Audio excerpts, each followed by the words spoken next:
할렐루야. 보인다 성경에 함께 하시는 성도님 모두를 환영하고 축복합니다.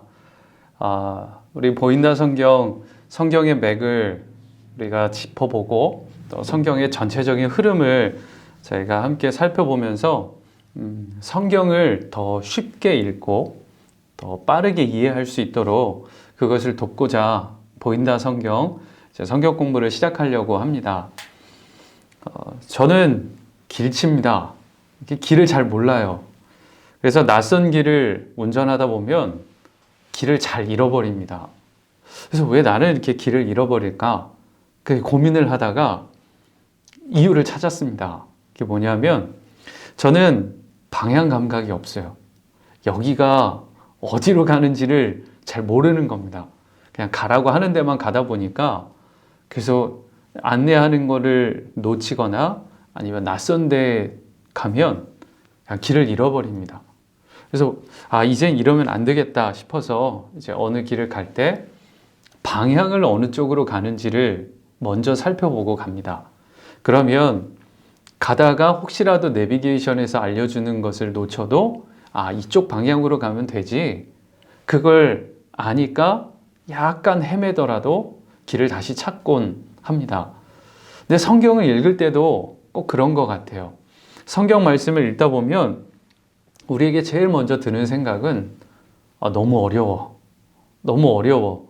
말도 어렵고 양도 많고 도대체 이 성경을 읽기가 참 힘들어. 그런 생각이 우리 안에 있죠.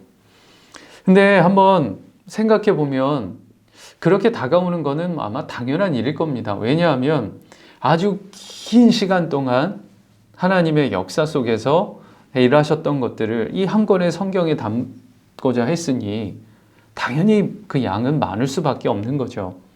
그리고 또 우리가 다른 문화 속에서 또 다른 언어를 통해 당연히 성경이 어렵게 느껴지는 건 어찌 보면 당연할 것 같습니다. 그런데 하나님의 입장에서 한번 생각을 해보면 성경이 어려울까요? 성경이 어렵다면 하나님은 우리에게 그렇게 말씀을 주시지 않을 것 같아요. 왜냐? 하나님께서 우리에게 원하시는 것은 그 어느 누구든지 하나님의 말씀을 쉽게 접하고 그것을 이해하고 그래서 하나님의 마음을 잘 알기를 원하실 겁니다. 그래서 성경이 어렵다기보다는 쉽게 다가오고 그 성경 말씀을 누구든지 읽을 수 있도록 그렇게 하기를 원하실 거예요. 그러니 하나님의 눈으로 보면 성경은 어렵지 않다, 쉽다. 우리가 그렇게 마음을 먹고 성령께서 인도해 주실 것이니 그 성령의 인도하심을 따라 성경 말씀을 생각나게 해주시고 또 이해시켜 주실 것이다. 이것을 믿는 믿음으로 우리가 성경을 대해보면 좋겠습니다. 자, 그리고 성경을 쉽다, 그냥 우리가 생각으로만 그렇게 갖고서 읽어야 되는 건 아니에요. 성경을 보는 눈도 가져야 합니다. 관점이 필요한 거죠. 그래서 성경을 전체적인 볼 수 있는 눈, 그러니까 성경에 전체 흐르고 있는 그 관점, 그리고 역사, 그리고 그 안에 일어나고 있는 배경들을 알고서 성경을 읽는다면 굉장히 재밌고 쉽고 생생하게 이 하나님의 말씀이 다가올 것입니다. 그래서 그것을 좀 우리가 함께 나누면 좋겠습니다. 자, 성경을 재미있고 일관되게 꿰뚫어주는 관점이 있어요. 바로 이 시간의 흐름 속에서 나타나고 있는 줄거리를 찾고 그 메시지의 중심을 따라 은혜를 살펴보는 겁니다. 그래서 시대적인 배경을 알고 그 안에 담겨있는 성경의 메시지를 찾아가 보는 거죠. 이걸 아는 게 중요합니다. 그래서 그것을 우리가 나누려고 합니다. 자, 성경의 메시지를 찾아가는 세 가지의 관점이 있는데요. 자, 메시지를 찾는 세 가지 관점. 제일 첫 번째는 구속사적인 관점입니다. 그리고 하나님 나라의 관점, 구별된 삶의 관점. 이 세 가지의 눈으로 성경을 보면 성경이 쉽게 다가오고 일관되게, 그리고 하나님께서 우리에게 주시는 메시지를 잘 볼 수가 있습니다. 자, 성경을 읽는 첫 번째 관점은 구속사적인 관점입니다. 이 역사관은요, 인간의 구원과 에덴의 회복에 이르는 종말론적인 관점, 그러니까 하나님이 구원해 주신 그 역사적 사건이 이 성경 안에 담겨 있다. 그것을 말씀해 주는 거예요. 자, 한번 이 표를 보시면 하나님께서 아담과 하와를 지으시고 온 인류를 지으시죠. 그래서 하나님과 온전한 관계 속에 있었지만 죄로 인해서 그 관계가 깨어집니다. 그래서 하나님을 떠나요.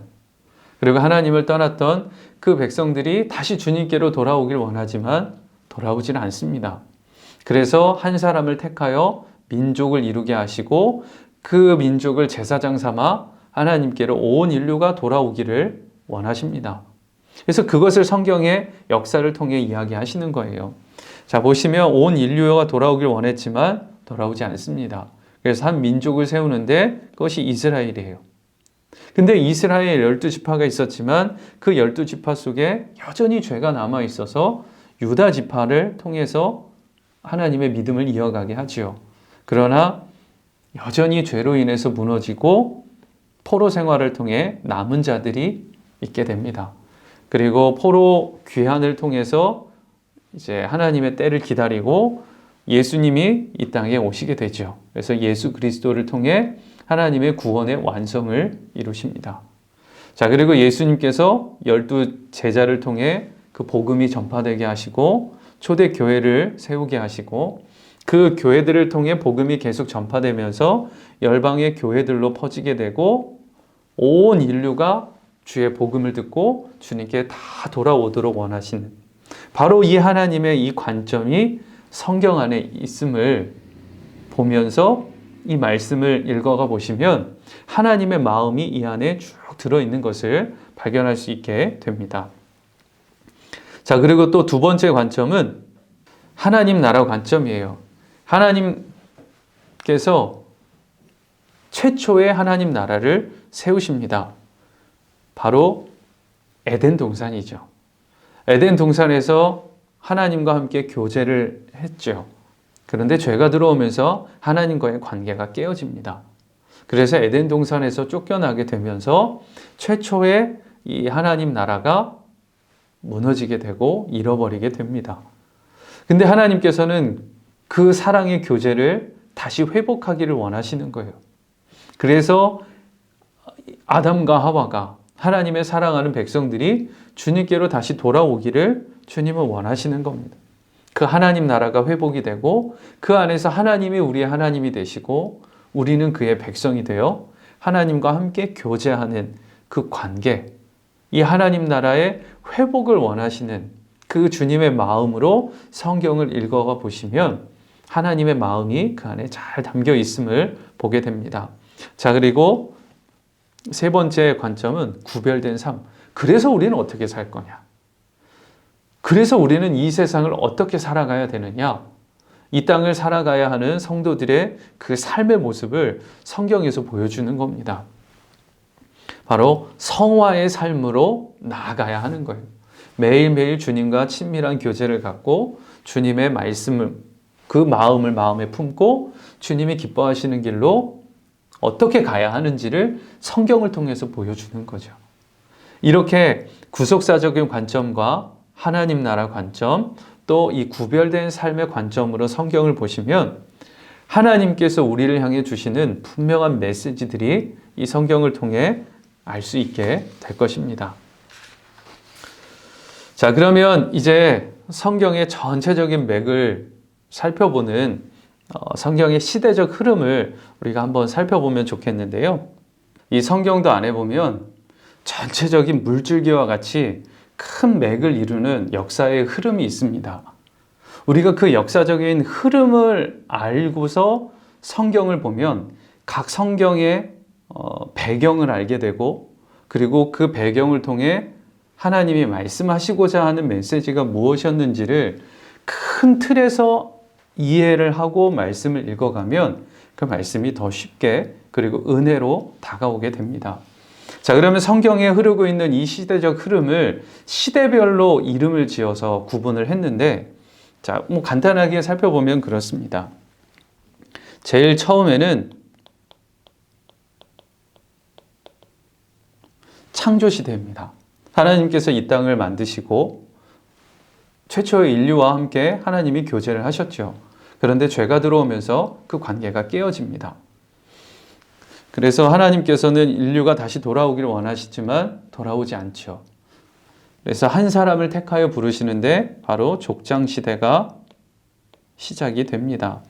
바로 아브라함과 이삭과 야곱과 요셉, 바로 이때가 해당이 되지요. 자, 이제 요셉을 끝으로 족장 시대가 끝나게 되고 이제 애굽 생활을 시작을 하게 됩니다. 근데 오랜 시간 동안 애굽에서 지내다 보니 많은 억압과 눌림 속에 힘들게 됩니다. 그래서 하나님께서는 그 이스라엘 백성들을 다시 구원해 내시죠. 출애굽 시대가 됩니다. 그리고 광야 생활이 시작이 됩니다. 그래서 출애굽 광야 시대가 이어지죠. 자, 이렇게 출애굽 광야 시대의 시간을 지나고 나면 이제 하나님께서 약속하신 땅, 바로 가나안 땅에 도착을 합니다. 그래서 가나안 정복 시대. 가나안 땅을 정복을 합니다. 그리고 가나안 땅을 정복을 하고 나면 사사들이 다스리죠. 그래서 사사 시대가 이어지고요. 근데 사사 시대가 진행이 되면서 이스라엘 백성들이 하나님께 요구를 해요. 우리에게도 왕을 달라. 그래서 왕정 시대가 시작이 됩니다. 그래서 통일 왕국 시대. 그래서 사울과 다윗과 솔로몬까지 이 왕국 시대가 됩니다. 그런데 솔로몬이 죽고 나자 그 다음에 북이스라엘과 남유다로 나뉘게 되죠. 분열 왕국 시대가 시작이 되고요. 그런데 여전히 죄가 만연해요. 하나님의 심판이 임합니다. 그래서 포로가 되죠. 포로 시대. 그리고 하나님의 약속하신 포로의 시간이 끝나게 되면 포로에서 귀환을 하게 됩니다. 포로 귀환 시대. 자, 이렇게까지 구약 성경은 이어지게 됩니다. 구약 성경을 읽으실 때 바로 창조 시대, 족장 시대, 출애굽 광야 시대, 가나안 정복 시대, 사사 시대, 그리고 통일 왕국 시대, 분열 왕국 시대, 포로 시대, 포로 귀환 시대. 이렇게 흐름을 머릿속에 쭉 이어두고 있으면 성경의 전체적인 흐름을 머릿속에 꿰게 되는 겁니다. 그래서 예를 들자면 출애굽기, 이건 출애굽 시대 때 쓰여진 말씀이구나. 그 배경이구나.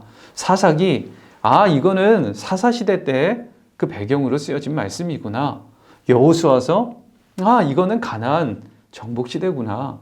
그 시대적인 흐름에 따라 성경을 보게 되고, 그러면 이런 흐름으로 말씀을 읽을 수 있게 되니까 쉽게 성경이 이해가 되실 겁니다. 자, 그래서 시대적 흐름에 따라 성경을 한번 살펴보면 하나님께서 인류를 지으시고 또 에덴 동산에서 함께 교제하시죠. 바로 창세기의 배경이 되는 곳, 바로 이스라엘 땅이 있는 그쪽 지역입니다. 그래서 창세기가 여기에서 이제 시작이 됩니다. 근데 온 인류가 죄에 빠져서 하나님께로 돌아오길 원하나 돌아오질 않죠. 그래서 한 사람을 택하죠. 아브라함. 바로 이 우르 지역이 여기입니다. 이 우르 땅에서 아브라함을 부르시고 이 아브라함이 이동을 하는데 쭉 하란으로 가서 이스라엘로 내려오게 됩니다. 자, 이스라엘 땅에 정착을 하면서 생활을 하지만 아브라함과 이삭과 야곱과 요셉이 바로 이 가나안 땅에서 정착을 하고 생활을 하는데 요셉을 통해서 이제 애굽 땅으로 내려갑니다. 그래서 이 애굽에서 생활을 하는데 너무 힘든 거죠. 요셉을 모르는 왕이 나오고 애굽 땅에서 철저히 노예로 살다 보니 하나님께 부르짖어요. 그래서 하나님께서 이 이스라엘 백성들을 출애굽하십니다. 그래서 출애굽을 하게 되고 이제 광야의 시간을 여정을 걸어가게 됩니다. 그래서 여기서 홍해 바다를 건너고 이렇게 이동을 하게 됩니다. 자, 광야 생활까지 하게 되고, 그래서 광야 생활을 하면서 민수기 성경이 기록이 되죠. 또 시내산 이쪽 지나면서 레위기 말씀도 받게 되고요. 자, 그리고 이동을 해서 가나안 땅으로 들어가기 전에 모세가 신명기 말씀을 주죠. 자, 그리고 이 요단강을 건너가면서 이 가나안 땅 정복 전쟁이 시작이 됩니다. 그래서 여호수아서가 여기서 쓰여지게 되고요. 이제 가나안 땅의 정복이 다 끝나요. 그러면서 사사가 다스린다고 했죠. 그래서 사사기가 이때 쓰여지게 되고요. 사사의 배경이 되는 게 룻기도 바로 그 말씀입니다. 자, 사사 정복을 통해 사사들이 다스리다가 이제 왕을 달라 해서 왕정 시대가 시작이 됩니다. 그래서 사무엘상하가 기록이 되죠. 근데 분열을 하게 되죠. 그래서 열왕기상하, 바로 분열 왕국 시대로 들어가게 되고요. 근데 죄가 이 안에 여전히 있다 보니 하나님의 심판이 임하게 됩니다.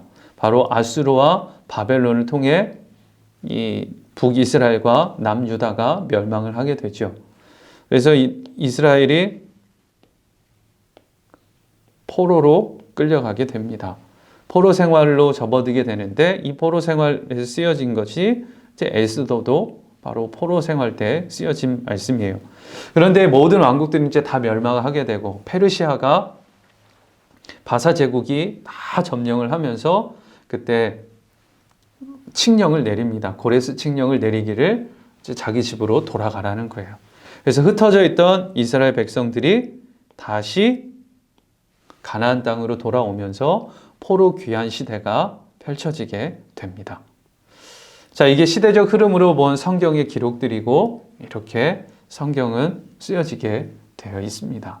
자, 이런 전체적인 흐름을 이해하시면서 성경을 보시면 전체적인 이 흐름을 꿰는 그런 이해가 생기게 되실 겁니다. 그래서 그 시대별로 쓰여진 성경들을 한번 살펴보면, 창조시대 때 창세기, 족장시대 때 창세기, 그리고 출애굽 광야시대 때는 출애굽기와 민수기와 레위기와 신명기가 바로 이 출애굽 광야시대 때 쓰여지게 됩니다.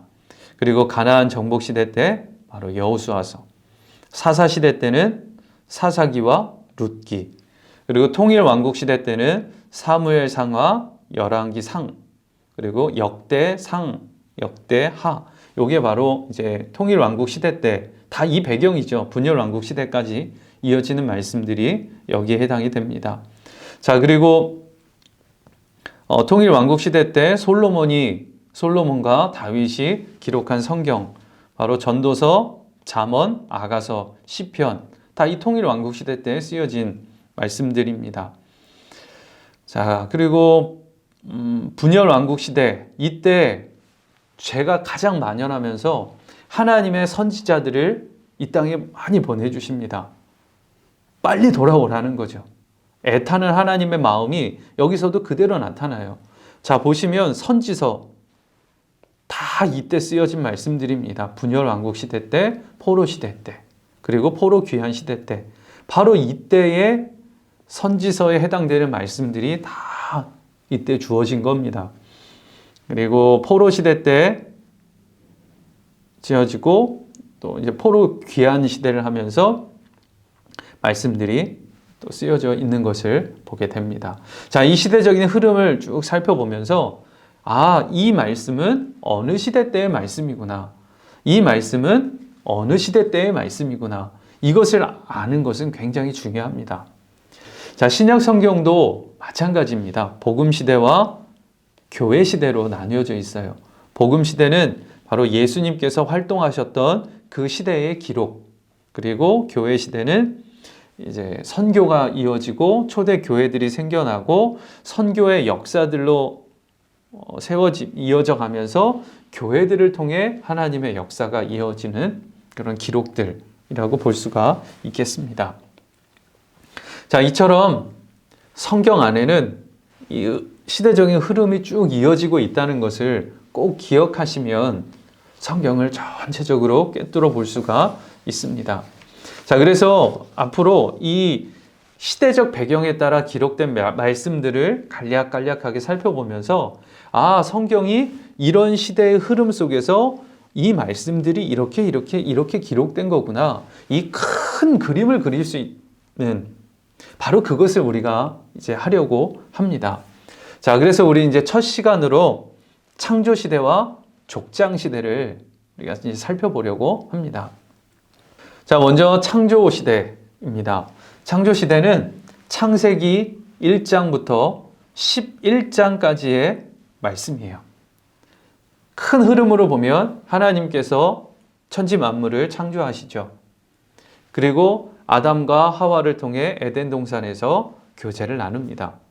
그런데 뱀의 유혹으로 인해 죄가 들어오게 되고 하나님과의 관계가 깨어지면서 죄가 틈타게 되죠.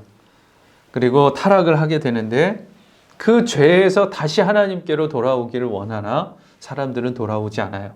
그래서 하나님께서 심판을 하십니다. 바로 홍수 심판이죠. 싹 물로 심판을 하신 거예요. 그러면 다시 노아를 통해서 다시 인류가 지게 되는데 그럼 다시 하나님께로 돌아올 줄 알았지만 돌아오지 않습니다. 그 교만은 극에 달하죠. 바벨탑을 쌓게 돼요. 그래서 이 창조 시대 때의 중요한 4가지 사건을 보면 창조, 타락, 홍수, 바벨탑 사건. 요 4가지의 큰 사건의 흐름을 알고 있으면 아, 창조 시대 때 바로 이런 역사들이 있었구나. 그것을 알 수가 있습니다. 자, 그리고 족장 시대도 4명의 인물을 생각하시면 됩니다. 바로 아브라함과 이삭과 야곱과 요셉이 해당됩니다. 창세기 12장부터 50장까지 바로 이 족장 시대의 말씀을 기록하고 있습니다. 자, 그럼 먼저 창조 시대 때 이 창세기 안에 원역사, 그러니까 시간적으로 얼마인지를 측정하기 어려운 아주 오래전에 이런 이제 원역사라고 표현을 하는데요. 하나님께서 태초에 이 천지 만물을 지으신 그 부분입니다. 태초에 하나님이 천지를 창조하시니라. 하나님께서 모든 주권을 가지고 계시다는 거예요. 다 지으셨다는 거예요. 자, 그러면서 하나님의 천지 창조의 그 기록을 보면 어느 날 무엇을 지었고 어느 날 무엇을 지었나? 우리가 이 부분이 좀 헷갈리잖아요. 그래서 표로 한번 만들어 봤습니다. 자, 첫째 날은 빛과 어둠, 그래서 낮과 밤을 만드셨죠. 그리고 2일에는 물, 궁창을 위아래로 나누시고 바다와 육지로 나누십니다. 그리고 셋째 날은 육지에 살 식물들을 만드시죠. 그리고 4일에는 해와 달을 지으시고 5일에는 바다와 육지에 사는 생물, 그리고 6일에는 동물과 사람을 만드십니다. 근데 이게 좀 어느 날이 뭔지 이렇게 좀 헷갈리잖아요. 쉽게 이해할 수 있는 방법이 있습니다. 자, 첫째 날과 넷째 날 뭔가 이어지는 게 있죠. 하늘에 해당되는 겁니다. 하늘의 빛과 어둠, 해와 달 이렇게 연관지어서 생각하시면 쉽게 이해가 되세요. 자, 그리고 둘째 날, 그리고 5일 뭘까요? 바다입니다. 궁창을 위와 아래로 하늘과 바다로 나누셨고 그래서 바다와 육지로 나누셨죠. 그리고 바다와 육지에 사는 생물로 만드신 거죠. 자, 그리고 셋째 날은 땅, 육지에 사는 식물, 그리고 6일에는 동물과 사람. 이렇게 서로 연관지어서 생각하면 아, 하나님이 창조하신 6일에 지으신 것들이 무엇인지를 좀 쉽게 이해하실 수 있을 것 같습니다. 하나님께서 창조하셨다. 이것은 우리에게 알려주는 메시지는 굉장히 큽니다. 하나님이 주인이시다 라고 하는 거예요. 내가 주인이 아니라 다른 것이 주인이 아니라 하나님이 주인이시다 라고 하는 것을 그대로 보여주는 것입니다. 자, 하나님께서 주인이 되시고 모든 것을 다 지으셨어요. 그리고 에덴 동산을 통해서 하나님과 함께 교제하며 하나님 나라의 삶을 살아가도록 주님께서 이끌어 주신 겁니다. 그래서 창세기 1장 2절에 28절에 보면 하나님께서 우리에게 생육하고 번성하라 라고 하는 말씀을 주시죠. 이것은 하나님의 문화를 형성하며 살아가라는 말씀입니다. 하나님의 명령을 받아 주님의 뜻대로 이 땅을 다스리고 살아가면서 하나님이 이 땅 가운데 역사하시는 것을 이어가는 청지기의 삶을 살아가라고 말씀을 해주신 거예요. 그런데 그게 깨져버린 겁니다. 우리의 마음에 하나님을 주인으로 모시지 않게 된 거예요. 하나님 자리에 내가 앉아버리는 이 교만이 그 관계를 깨뜨려 버리면서 죄가 들어옵니다. 바로 창세기 3장부터 5장까지 인류의 타락이 거기에 기록이 되어 있습니다. 뱀이 와서 유혹을 하죠. 그리고 아담과 하와의 눈을 가리고 그 마음을 뒤흔들어 놓습니다. 그래서 하나님을 바라보고 그 주님의 말씀에 순종하고 하나님의 청지기로서 이 땅을 살아갔던 우리가 이제는 하나님을 잊어버리고 내가 주인이 돼서 내가 하고 싶은 대로 내 마음대로 내가 원하는 대로 살아가게 된 겁니다. 그게 죄입니다. 그게 죄예요. 그렇게 죄가 들어오면서 그 죄의 결과가 뭐냐? 사망이죠. 그래서 가인이 아벨을 죽이는 살인 사건이 시작이 됩니다. 그런데도 하나님께서는 우리를 포기하지 않으셨어요. 믿음의 사람들을 통해서 그 믿음의 끈을 이어가도록 하나님이 하시죠. 바로 가인이 아닌 아벨을 통해서 믿음이 이어가게 하시고 그 아벨이 죽자 셋을 통해서 믿음의 역사를 이어가게 하십니다.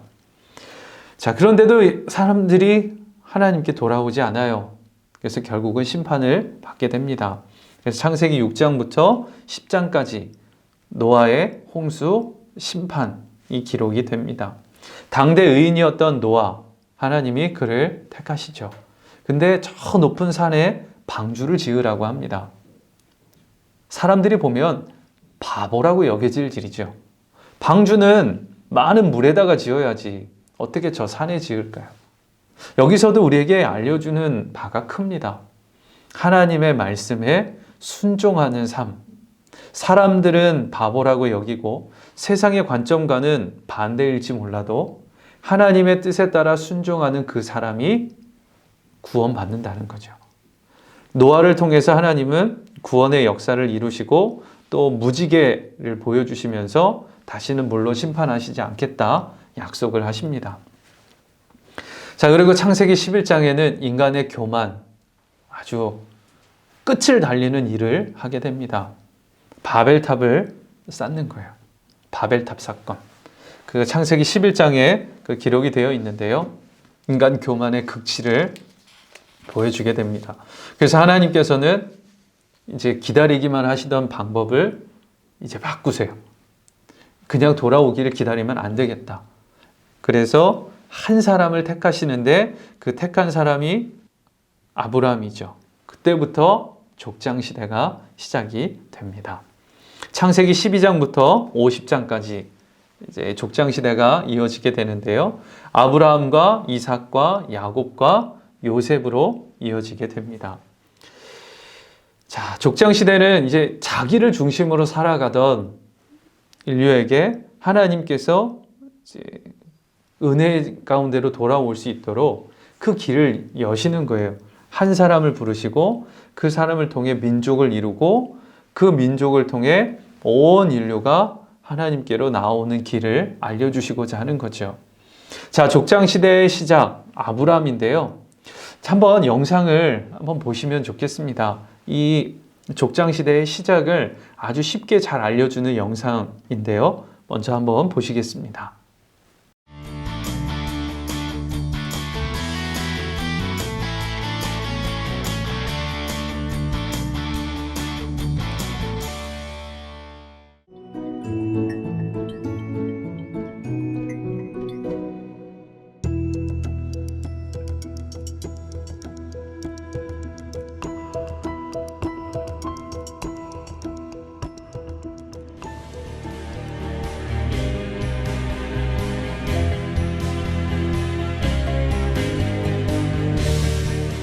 하나님의 말씀을 따라 75세에 아내 사레, 조카 롯과 함께 가나안 땅으로 간 아브라함은 지금의 레바논 지역의 가나안 땅을 지나 이스라엘 북쪽 부근 성경의 세겜이라는 곳에 이릅니다.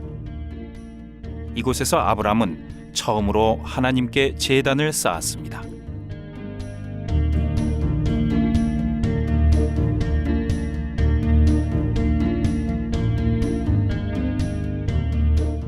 아브라함은 계속 남쪽으로 이동해 예루살렘 북쪽에 위치한 창세기 12장의 베델과 아이 사이에 장막을 치고 하나님의 이름을 부르며 예배를 드렸습니다.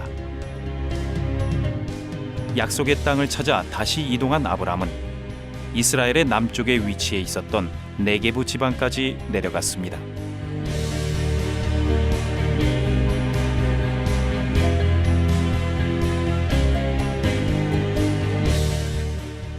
그러나 기근을 피해 이집트로 내려갔던 아브라함은 하나님의 은혜로 재산이 많아졌고 다시 전에 살던 예루살렘 북쪽의 베델 지역으로 돌아오게 됩니다.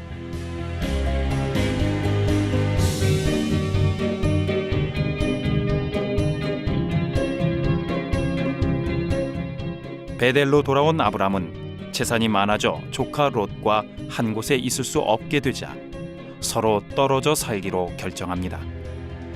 여기서 롯은 현재 사해의 북쪽에 있었던 소돔과 고모라 땅을 선택하고 아브람은 가나안 지방을 선택해 지금의 이스라엘 헤브론 지역에서 살게 됩니다.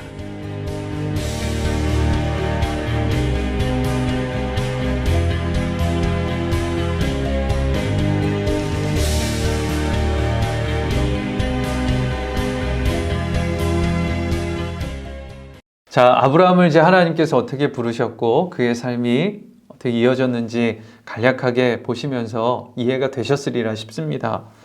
자, 아브라함을 하나님이 부르시죠. 내 본토 친척 아비의 집을 떠나라는 거예요. 하나님이 인도하시는 내가 보여줄 땅으로 가라는 거죠. 하나님만 의지하고 걸어가는 삶으로 하나님이 부르신 겁니다. 그래서 아브라함을 부르시고 그 아브라함의 믿음 없는 모습이었지만 하나님의 열심을 통해 그 아브라함에게 믿음이 심겨지게 하고 결국에는 마침내 믿음의 조상이라는 별명을 얻게 되게끔 믿음의 사람으로 하나님이 세워내십니다.